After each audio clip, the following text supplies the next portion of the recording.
On the podium, we can expect plenty more today, I'm sure. Good morning, Eddie. Good morning to everybody around Australia, wherever you're watching us. Hope you're going to enjoy today's telecast. I'm sure you will. The V8s are out on the circuit now, and you'll see the two Holden Racing Team cars there well back. They had big problems yesterday, shut it off the track, and of course these grid positions are determined on how they've been finishing over the last 2 days, so a lot of work to do. The big story yesterday, I thought, was Craig Lowndes. He really drove very well in the brand new Fred Gibson team Ford Falcon. In fact, it's all Fords up the front, and Lowndes came storming through to take a podium finish in the last race yesterday afternoon. Now he's up on the front of the grid, so that's going to be very interesting. Paul Radishes, he drove so well yesterday to storm away, took the lead on lap 1 and was never ever headed. So Alan Jones, we've got people from all over the grid here. I think the Holden Racing Team have got to come from a long way back. There's the grid as we go through. Richards, Jason Bright a long way back, Mark Skate, that's what I was talking about there. Stephen Johnson and Garth Tander. So, Daz, as you quite rightly point out, we're going to see plenty of action from those guys trying to get through this field. Johnny Faulkner brings up the rear. John Bowe went very well yesterday, so did Todd Kelly in that car there. Russell Ingall. The Seaton cars were competitive. Wonderful field of cars here. Terrific lineup of talent. And, of course, Jonesy, this place is so daunting, isn't it? Well, it is. I mean, these cars, 1,350 kilos. They produce in excess of 620 brake horsepower.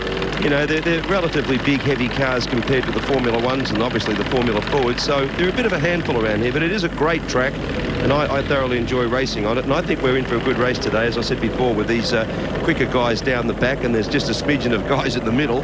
So I think we're in for a bit of a treat here. Well, there's 36 races have been run since 1985. And it's interesting to see how they've been brought up. Holden have had 20 wins, Ford 11 wins. Yesterday was with their first win since race 1 in 1996, and Nissan have had 5 wins. Of course, Nissan have disappeared. It's now Holden v Ford. Russell Ingall has taken the honours with 7 wins, Mark Skate 5, Johnny Bowe 4, Tony Longhurst 2. So the record is there, but it's all Fords up the front. Have a look at it. It's Ford first, Ford second, Ford third, fourth, fifth. The first Holden way back in 6th spot. So, gee whiz, in a season we've seen it turn around, Jonesy. We certainly have, Daz, even in the amount of Fords that are on the grid. I mean, once upon a time, 3 or 4 years ago, it was mainly dominated in numbers by Holden. And now, if anything, I think there's more Fords on the grid. Johnny Watson's just joined us from over in the pits. We'll bring him in shortly, waiting for a start here. And a start is so critical here. Well, John, I'll bring you in now. A start is so critical here. You have to get away well. You do, but the main thing is track conditions are so different to Friday and Saturday. It's cool here, and just the track surface. A lot of graining from the Formula One cars when they were out doing their 30-minute warm-up. Well, there we go. Rev starting to build up. The green flag is way from the rear of the grid. It's Ford and Ford and Ford and Ford and Holden. Can they storm through from the back? Watch Lowndes. Very beautifully prepared car in the two-tone grey. There we go. Radishes gets away well. Richards now follows him. Look at Lowndes. Great start by Lowndes. Great car. He storms up into turn 1. This is where it all happened yesterday. Let's see if they can get through okay. Ingall has placed well there too in the Castrol car. Through they stream. That's a better start. Yes, it is. Not as messy as we saw Saturday afternoon, but great start from Radishes. But look at Lowndes pushing for second place. Besnard there on the grass. He obviously got just shunted out a little bit wide and almost had 4 wheels on the grass there, Daz. As they come through now, it's Ford and Ford and Ford and Lowndes hustling away. Ingall now has forced his way up into 4th place. He's made a very, very good start. Craig Lowndes, beautifully turned out car. Freddie Gibson's UT. There it is. That grey and charcoal grey car with a big Ford on the side of it. Through they come in this wonderful racetrack as they get the V8s cranked up and the tyres start to warm up. And there's the Holden Racing Team. Look how far they're back. Well, this is not going to be a repeat of yesterday when Radishes just sprinted away. He's got 3 cars right on the bootlet of each other.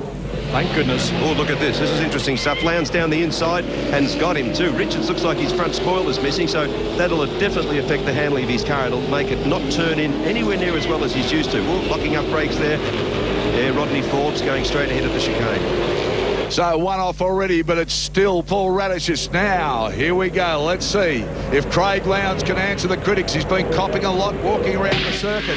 The Holden team have been saying, or the Holden fans have been saying, you're a traitor, you're a deserter. He just smiles and said it's a challenge. Have a look at this. Look at Richards dropping back. He simply cannot get the front of that car to point into the corner the way he wants, and as a consequence, everyone's just eating him. Lowndes answered the critics yesterday with a great drive, and he's doing very well in a brand new car. Yes, he is. I mean, Lowndes is a great driver regardless of which car he's in. I can understand Holden fans being upset, but guys, this is business. Oh, the two Seaton cars side by side there. Glenn Seaton. Richards, of course, is struggling. Well, the aerodynamics are very important on these cars. As you can see, those great big front spoilers hanging down there. Once you lose them, you lose a considerable amount of your downforce, and the car will not turn into the corner. And on a tight, twisty circuit like this, it's very important. Thomas Mazera's gone out. He's got fluids pouring out of the car. The other problem that he's got, and Steve Richards, that is, he's got no front braking. There's no downforce in the front. He puts the brakes on, they're locking up all the time. Paul Radish is very fast and very aggressive yesterday. He took the lead on the first corner, just shoved it up on the inside and they couldn't get near him. Lowndes now puts the pressure on again. Ingall sitting in there very well too. They've got a little buffer, these three now. Lowndes has had a little bit of a crash at the front of his car too. Front right-hand side, you can see, is it's not flapping around. Hopefully it won't come off, and it really shouldn't affect the handling of the car at all. Well, a great battle going on, and those people have thought Craig Lowndes had made a mistake. Well, if he can do this in his fourth race in a season that's going to go on all the way through to the back end of this year, I would be worried if I was a Holden driver. Light sprinkle of rain this morning. Track is dry now. Cloudy skies. I mean, the weather here has just been absolutely perfect since Thursday. But they're saying it's going to clear up a little later. So I don't think we're going to get any rain that will affect these cars. But you're a big fan of Paul Radish, aren't you? Well, I know Paul from a long time when he lived in Europe. He raced over there. He was touring car world champion. He married one of the girls that worked for me at Silverstone. Her name happened to be Watson as well. So Paul is a friend and somebody I look out to see how well he's doing. But right now, there's no difference between Radishich, Lowndes and Russell Ingall. Russell used to work at Silverstone as well. Jonesy, they talk about parity. I think they might have been, they're pretty close to finding it. Oh, yeah, I mean, as I said yesterday, Jez, the V8 Supercar series is absolutely fantastic, and without doubt our premier form of motorsport. You just got to walk through the paddock now and see the standard of the transporters, the overalls, the presentation of the teams, the colour schemes of the cars. I mean, it is just unbelievable. And there's not the whole field of V8 Supercars here this weekend because it was only by selection. You know, there's a lot more at home waiting to go to the next meeting. Big dogfight, street fight happening here. Ingall, he won't want to give away anything if he can just make a move up in the next corner. Now he darts out of the slipstream, tries to get side by side with Craig Lowndes. Paul Radish's doing a terrific job up front. He's certainly got some grunt in this thing because he pulls a little bit out there again. Lowndes goes with him. Ingall just drops back that half a car length. That's going to make it tough for him. Yes, but these three, they're all just jockeying for position. They're driving one eye ahead, one eye in the mirror. The guy who I would watch out for is Russell Ingall. I think he's just waiting there for Lowndes to make a move to create the opportunity. He'll just sweep through into the lead and say, thanks very much, guys. Well, John, he could very well follow Lowndes through. If Radish just makes the mistake of leaving the door open and Lowndes gets in on the inside, Russell's close enough to follow him right through. Sure is. Behind Ingall, of course, the other group is Seaton and Kelly, and Kelly's been driving very well. I mean, he's in the other car, the other Holden car in the Kmart colours. Yeah, well, as you know, Kmart used to sponsor Freddie Gibson, and they've now moved over to HRT, so that is, in fact, the third HRT car. Fantastic around here, but half a mistake and you're in big trouble, but you can see the gap they've pulled now. Here comes the rest of the pack. Johnny Bow has been pretty competitive all weekend. He's had the Caterpillar car up at the right end of the field. Gee whiz, he had some bad luck last year. He seemed to be involved in everybody's accidents, but over the weekend he's been pretty quick. The cars look good. Just looking at the field, the man who's currently quickest is actually Russell Ingall. He's sort of seesawing. He's running up to the back of Lowndes, drops back, then has another charge up. He's going to try and position himself to make that charge at a point where he can have a shot at Craig Lowndes and get to that second place. We'll see if we can't get a shot at Mark Scaife and Holden Racing Team car number 2 because he's moved from 28th position up to 16th. He's really on a charge. Only 10 laps to do it. There's the telemetry coming out of the car for you. RPM. You'll see the brake light go on. Top speed.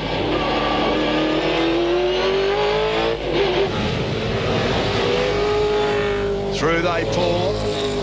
Good collection. of sponsors and colours and cars, and the fans just love them. And let me tell you, the mechanics from Formula One, they love them too. They get out the pit apron and they cheer them on. They love the V8s. Well, Des, I've got to say, I think we have the best touring car racing in the world. Big lock-up from Johnny Bow down the inside into the turn one. Just when all this is sort of settling down, it's now Paul Redisich who's set the fastest race lap. He's decided, I don't want any more attention from Craig Lowndes. He's seen enough of the back of my car. No more secrets to be given away. I'm up and off. So it's Radich's, Lowndes, Ingalls, Seaton, Kelly and Bow. That has been unchanged for the last lap as they pour their way around this circuit. You can see, Des, why it's so very important to get a good grid position here. It's a great circuit, and I love driving on it, but it's extremely difficult to pass. Well, the Holden Racing team, as I said, Scaife went from 28th, and I'll just see where he is, up to 16th. That's not a bad move in the Well, I said it was... there's one of the Kiwis. He's off. Team Kiwi. Jason Richards. I said it was not an easy place to pass, but I've been driving forwards. We're talking about a HRT. Here's the first of the Holden Racing team coming through now. And that's got to be disappointing for them, because in the first day's racing, they really dominated. They're up in front looking good. But by not getting that race result, once you put out here and you get bumped back, you're in big trouble. Radich's first lap under 2 minutes this weekend at a 1:59.872. So he's really got the wick out. Yeah, I mean, he pulled out just over a second advantage over Craig Lowndes, and I think that Paul's decided the second win. Oh, dearie me, I tell you. Rodney Forbes just went in far too late then and just literally run up the backside of Romano. I mean, it's just a stupid move. There's the third tech colours, and that brings back memories for Jonesy. We'll take a break and we'll be back shortly. Welcome back. You haven't missed any of the action. It's much the same at the moment. Paul Radich is out in front. He's actually built up a little bit of a gap now over Craig Lowndes. Then it's Ingle, then it's Seaton, then it's Kelly, then it's Johnny Bow. So positions unchanged since we left. But that gap from the lead to the second and third car really starting to open up. Yeah, I mean, it's a bit of a shame. Oh, Stephen Johnson going off. That's the place where Michael Schumacher rolled the other day. Oh, he just went in. See, the old kitty litter doesn't stop the V8 very well, John. No, it doesn't. And the beauty of a V8 is it just goes into it. It's like a snowplow. It does slow it down. But he did give it a bit of a tank slapper on the concrete. He'll have felt that. Now, what I was saying, Des, is that good luck for Paul, but I really don't want him to romp away into the distance, because then he can literally drive his own race, and Lowndes and Ingalls will hold each other up. I'd like to see Ingalls get past and then take the fight to Redisich. Russell Scaife in the Holden Racing team now. He comes storming through the field. He's gone from 28th up to 13th. It's been a pretty good drive. Desperately trying to get through. There's another place he picks up now. So Scaife on the charge. He'd be very, very upset at getting bumped off yesterday. Virtually got put out of results and started from behind. But G's been in good form too. This is going to be interesting stuff. Oh, down the inside.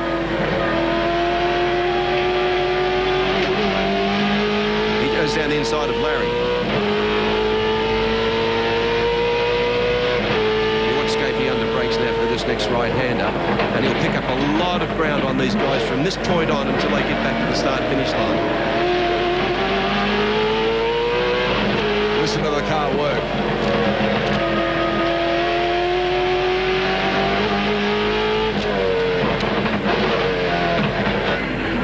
What he needs to do now, and it doesn't need me to tell him, is just take a really... These guys are guarding that line, that right-hand turn into the straight. Scaife needs to take a nice, clean line out and get a good run on them, and he could pass maybe one or two cars down the straight. Yeah, but he's not going to get it done this time. There was too much blocking in that final turn on the pit straight, but there's somebody down the outside. You got him. So now up to 12th. This is a good drive, isn't it? From 28th to 12th. The beauty of starting at the back is you've got nothing to lose, everything to gain, and all you do is you free yourself up and just drive as you should do. It's when you're at the front you get tight and make mistakes. Another one gone. Whoa!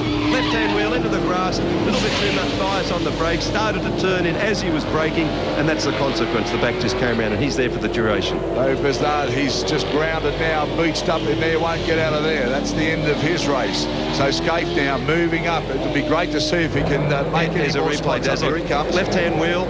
Back started to come out already. Just touched the grass. That didn't help him, and that's what sent him on his way. Mark Scaife up to 11th now. This has been a great drive. 11th.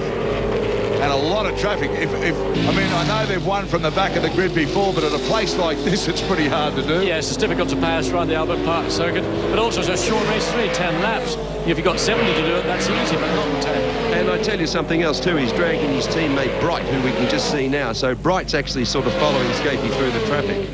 Jason Bright, his new teammate. So Mark Scape, the Holden Racing team. New colour scheme, they've taken the blue out. It's mainly red and white colours this year. They're always turned out beautifully, these cars. But up front, it's Ford, Ford, Ford. And that'll be giving the Holden boys a bit of a headache, I would think. Yeah, but Des, how strong are these HRT cars? I mean, they are very, very strong. To be able to come through the field on this circuit the way they have, I think it just demonstrates how strong they are.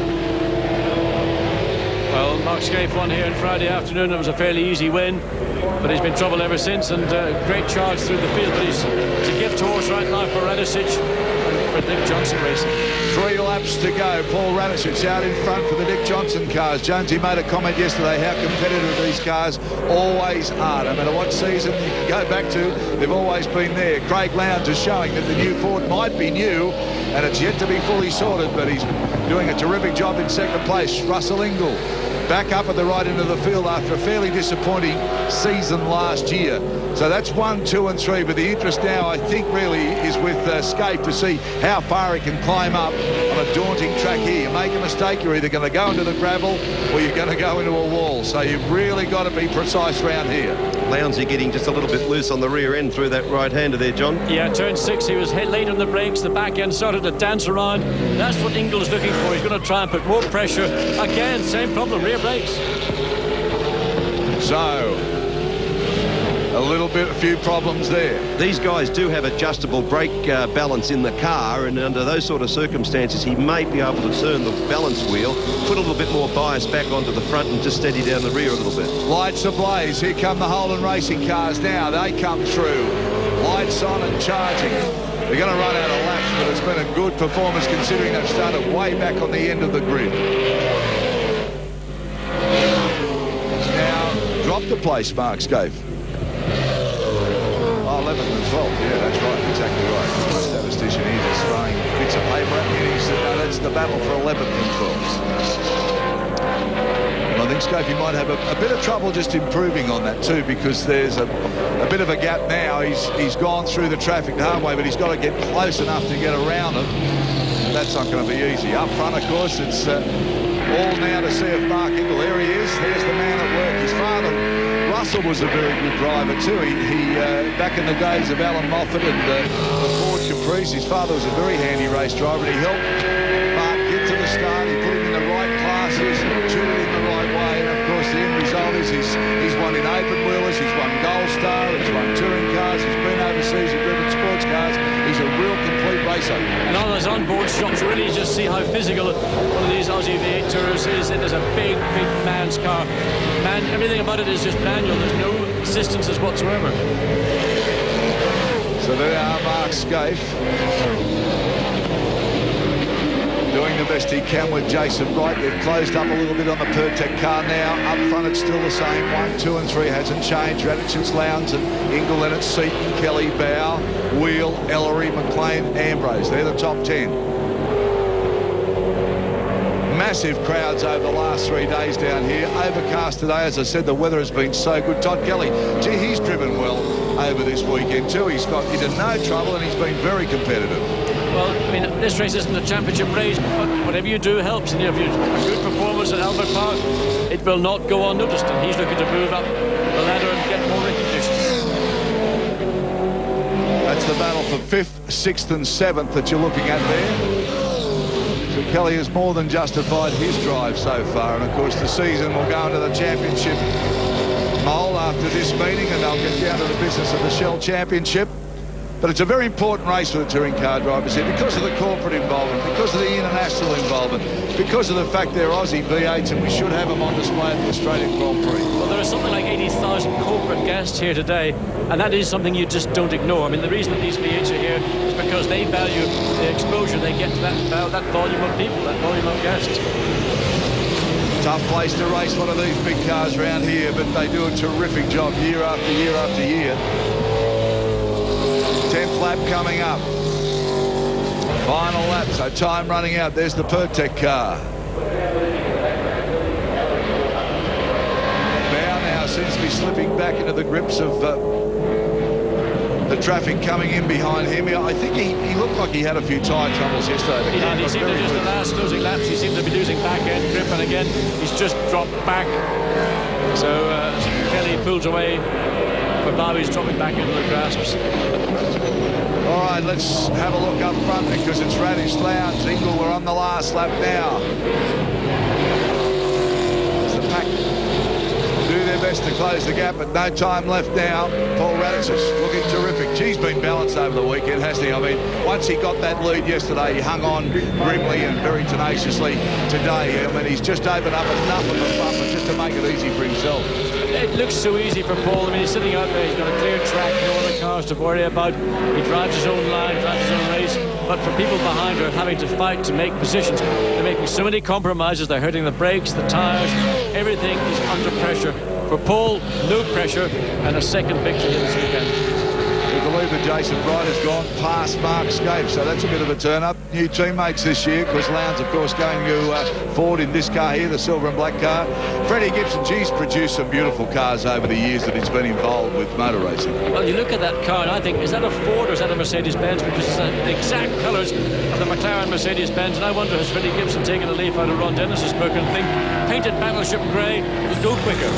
Castrol car looks good this year too. Always had a black bonnet. Gone to the traditional colours of Castrol. The red, white and green looks good. It's a very neat car, Russell Ingle. I'm slightly disappointed. I thought he might have had a better shot at Craig Lowndes, but didn't have the speed. Paul Radich is now flashes over the start-finish line. He'll take this race 2 in a row for Paul Radich.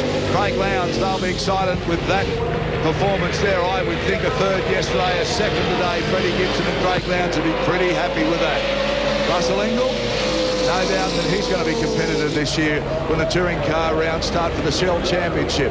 Glenn Seaton was there and not too far back. Todd Kelly did a great job. Johnny Bower, tyre troubles for most of the weekend, but hung on. And they are the two Holden Racing teams. They've proved they're fast, they've proved they're strong, but not too much chance to come off the back of the grid here. Fantastic championship out here that'll be coming up this year. I mean, I think it's going to be one of the most competitive we've had in many years. Well, you're going to see a lot of winners. I think there's not one team, one driver is going to be dominant. Previously, Holden's really have been the dominant force, but Ford have come along a long way with Paul Medicic in particular. Now Craig Lowndes joining them, as well as Glenn Seaton and others. It's going to be one cracking year for you guys. Mark Scape just winding down now, getting the heart rate back. Let's have a look at the results for you. Paul Radich in the Ford was first. Craig Lowndes in the Ford was second. Russell Ingle, the first of the Holden runners, third. Glenn Seaton, Ford, he was fourth. Todd Kelly, good drive in the Holden, was fifth. Johnny Bower hung on to take a spot in the top six. There you are, the tourists. They've had their day here. We've got plenty more action coming your way. Stay with us, Australia. This is the Australian Formula One Grand Prix.